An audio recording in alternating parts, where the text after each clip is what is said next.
మధుపూర్ అనే ఒక చిన్న గ్రామం ఉండేది. ఆ ఊర్లో ఒక ఇల్లు ఉండేది. ఆ ఇంట్లో 2 కుటుంబాలు అద్దెకు ఉండేవి. ఒకటేమో నందా కుటుంబం, మరొకటి సులోచన కుటుంబం. నందా తన భర్త సుధీర్, పెళ్ళిడుకొచ్చిన తన కూతురు సలోనితో కలిసి ఉండేది. ఇక సులోచన తన భర్త నిఖిల్తో కలిసి ఉండేది. 2 కుటుంబాల మధ్య చాలా మంచి సంబంధాలుండేవి. తరచుగా ఒకరింటికి ఒకరు వెళ్తూ ఉండేవారు. ఒకరోజు నంద కూతురు సలోనిని చూసేందుకు ఒక పెళ్లి సంబంధం వస్తుంది. ఆ అబ్బాయికి సలోని బాగా నచ్చుతుంది. నంద వచ్చిన అతిథుల కోసం టీ చేస్తుంది. టీలో షుగర్ వేద్దామని చూసేసరికి డబ్బాలో షుగర్ అయిపోతుంది. ఓరు దేవుడా, ఇప్పుడే షుగర్ అయిపోవాలా? టీ ఇవ్వకపోతే వచ్చిన పెళ్లి సంబంధం వాళ్ళు ఏమనుకుంటారో ఏంటో. సంబంధం క్యాన్సిల్ అయిపోతుంది.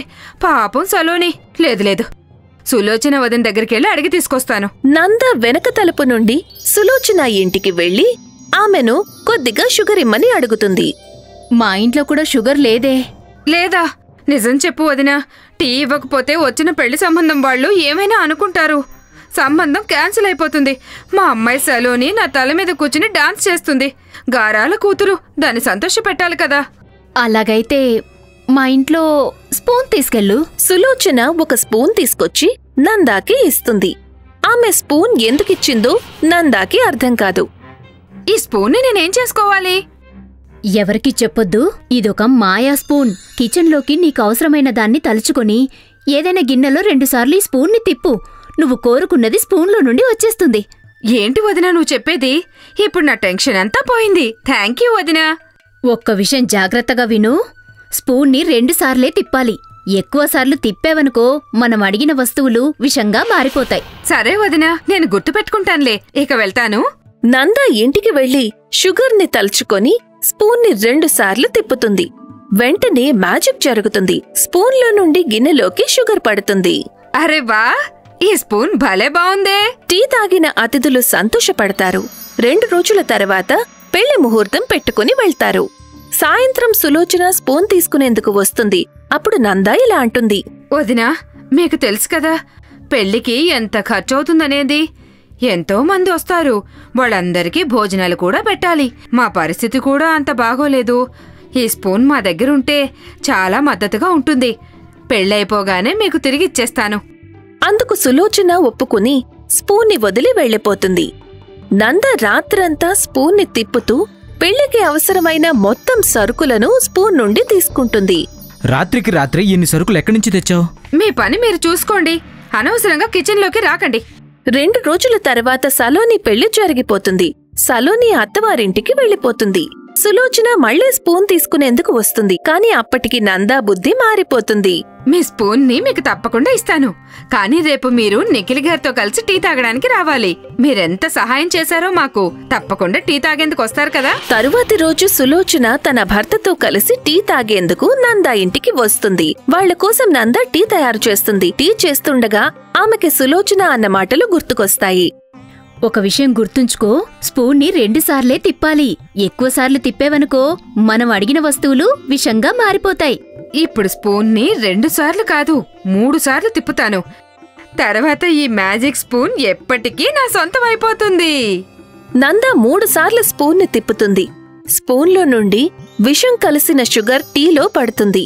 ఆ విషం కలిసిన టీని నందా తీసుకువెళ్లి సులోచనకి నిఖిల్కి ఇస్తుంది. అలా ఇద్దరినీ చంపి స్పూన్ని సొంతం చేసుకుంటుంది. కొద్ది రోజులు గడిచిపోతాయి.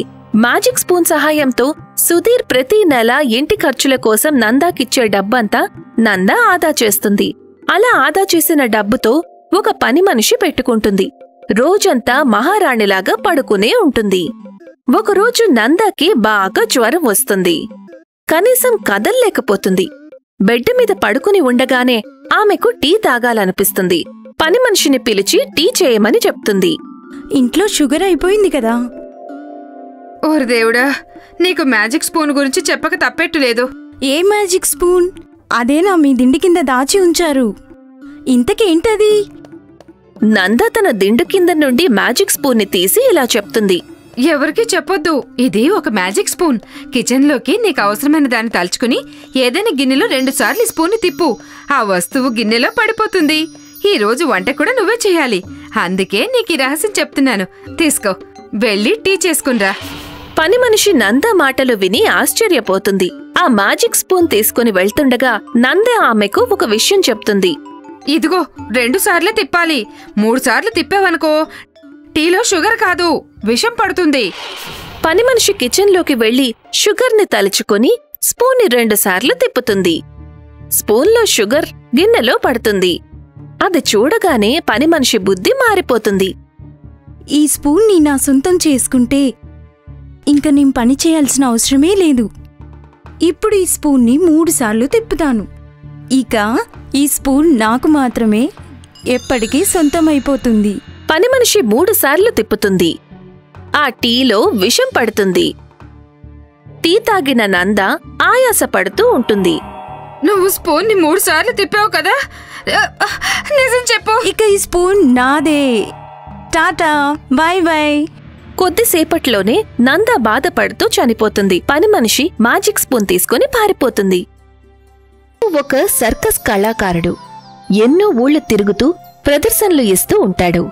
అతని భార్య రంజన, 10 ఏళ్ల కొడుకు భీము కూడా అతనితో పాటు సర్కస్లో పనిచేస్తుంటారు. అలా వాళ్లు తమ జీవితాన్ని గడుపుతుంటారు. ఒకరోజు సాయంత్రం సర్కస్ అయిపోయాక రఘు కుటుంబం అందరూ సామానంతా వీపు మీద వేసుకుని మరో గ్రామానికి బయలుదేరతారు. నాన్న, ఇప్పుడు మనం ఎక్కడికి వెళ్తున్నాం? తెలీదు బాబూ, ఇలా నడుస్తూనే వెళ్తాం. దారిలో ఏదైనా ఊరొస్తే 1 వారం రోజులు అక్కడే టెంట్ వేసుకుందాం, అక్కడే భోజనం చేద్దాం, అక్కడే డబ్బు సంపాదిద్దాం. అలా వెళ్తూనే చాలా రాత్రవుతుంది. కాని వాళ్లకి ఏ గ్రామమూ కనిపించదు. ముగ్గురు అడవిని దాటేసి బాగా అలసిపోయి ఒక నది ఒడ్డున కూర్చుంటారు. ఏవండి, ఈ నది మన దారికి అడ్డుగా ఉంది. ఉండు, తప్పకుండా ఇక్కడ ఏదైనా పడవ ఉండుంటుంది. అదే మనల్ని నది దాటిస్తుంది. అలా చెప్పి వెళ్లి రఘు పడవ కోసం చాలాసేపు వెతుకుతాడు. కాని అతనికి ఒక్క పడవ కూడా దొరకదు. రఘు నిరాశపడిపోయి తిరిగి వస్తాడు. ఎక్కడా ఎవరూ కనిపించలేదు. ఒక పడవ లేదు, ఒక మనిషి లేడు. ఏం చేద్దాం? మనం ఏ ఊరి నుంచొచ్చామో తిరిగి అదే ఊరికి వెళ్ళిపోదాం. పొద్దున్నే వస్తే పడవ దొరుకుతుందేమో. వద్దు, తిరిగి వెళ్ళిపోవడం కరెక్ట్ కాదు. ఈ నది ఒడ్డునే మనం టెంట్ వేసుకుందాం, భోజనం చేసి పడుకుందాం, ఉదయాన్నే లేచి మనం బయలుదేరతాం. అలాగే, మీరు కట్టెలు ఏర్పాటు చేయండి, నేను వంట సంగతి చూస్తాను. రఘు కర్రలు తీసుకురావడానికి బయలుదేరతాడు. భీము నది ఒడ్డున ఆడుకుంటూ ఉంటాడు. రంజన వంట చేసుకునేందుకు ఏర్పాట్లు చేస్తుంటుంది. రఘు కొన్ని ఎండిన కర్రలు తీసుకొచ్చి వాటితో మంట పెడతాడు. రంజన ఒక పొయ్యిని తయారుచేసి మండుతున్న పొయ్యి మీద కూరను వండే గిన్నె పెట్టి రొట్టెల కోసం పిండి కలుపుతూ ఉంటుంది. కూర వండటం అయిపోగానే రంజన రొట్టెలు చేస్తుంది. ముగ్గురూ కలిసి వాటిని తినేందుకు కూర్చుంటారు. అప్పుడే ఆ నది ఒడ్డుకి ఒక వేటగాడు వస్తాడు. ఈ ముగ్గురిని చూసి ఆ వేటగాడు వారి దగ్గరకొచ్చి ఇలా అంటాడు. మీ ముగ్గురు ఎవరు? ఇక్కడ టెంట్ వేసుకుని ఎందుకు కూర్చున్నారు? మేము సర్కస్ వాళ్ళం సార్. రాత్రి అయింది, అందుకే ఇక్కడ ఆగాం. పొద్దున్నే వెళ్ళిపోతాం. కథలు చెప్పకో, భోజనాలు చేసి ఇక్కడి నుండి వెళ్ళిపోండి. ఇక్కడ ఏదైనా ప్రాబ్లం ఉందా సార్? ఇక్కడంతా అడవి ఉంటుంది. అర్ధరాత్రి అవగానే జంతువులు నీళ్లు తాగేందుకు ఇక్కడికొస్తాయి. సింహాలు కూడా వస్తాయి ఇక్కడికి. సింహం పేరు వినగానే రఘు ఒక్కసారిగా వణికిపోతాడు. ఆ వేటగాడు ముగ్గురిని హెచ్చరించి వెళ్ళిపోతాడు. ఏవండి, ఇప్పుడు మనం ఏం చేద్దాం? వెనక్కి వెళ్ళిపోయేందుకు ఓపిక లేదు, ముందుకు వెళ్లేందుకు పడవలేదు. ఏం జరుగుతుందో చూద్దాం. ఇక పడుకోండి. రఘు ఇలా చెప్పి భయంతోనే కుటుంబంతో కలిసి నది ఒడ్డునే పడుకుంటాడు. అయ్యో దేవుడా, ఇప్పుడు ఏం చెయ్యాలి? మమ్మల్ని ఎలాగైనా ఈ నదిని దాటించు స్వామి. అప్పుడు అనుకోకుండా రంజనా చూపు మిగిలిపోయిన రొట్టెల పిండి మీద పడుతుంది. ఆమె మనస్సుకి ఒక ఉపాయం తడుతుంది. ఆ పిండిని తడిపి రంజన ఒక రొట్టెను చేస్తూ ఉంటుంది. రంజన అలా రొట్టెను పెద్దదిగా చేస్తూనే ఉంటుంది. అలా చేస్తూ ఉండగా ఒక విశాలమైన రొట్టె తయారవుతుంది. ఇప్పుడీ రొట్టెను నేను నిప్పుల మీద కాలుస్తాను. రంజన ఆ విశాలమైన రొట్టెను తీసుకువెళ్లి నిప్పుల మీద వేస్తుంది. కాసేపయ్యాక ఆ రొట్టె బాగా విచ్చుకుని గట్టిగా తయారవుతుంది. సగం పని అయిపోయింది, ఇంకా సగం పని మిగిలుంది. రంజన ఆ రొట్టెను పడవ ఆకారంలోకి మార్చేందుకు ప్రయత్నం చేస్తుంది. చాలా ఏకాగ్రతతో తను పనిచేస్తూ రంజన ఆ రొట్టెని ఒక అందమైన పడవలాగా మార్చేస్తుంది.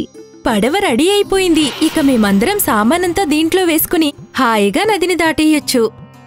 ఆ తర్వాత రంజన ఎంతో సంతోషంతో రఘు భీములను నిద్రలేపుతుంది.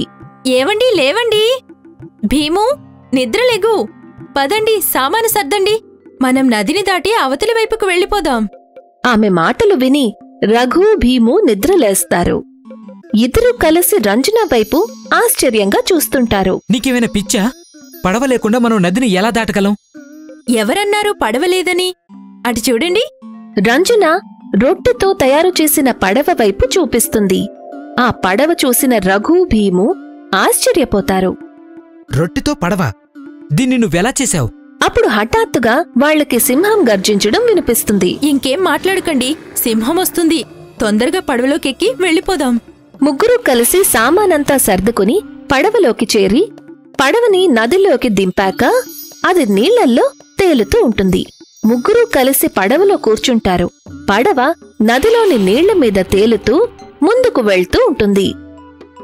అంతా దేవుడిదయ్యా, ఆ సింహం నుండి మనం తప్పించుకున్నాం.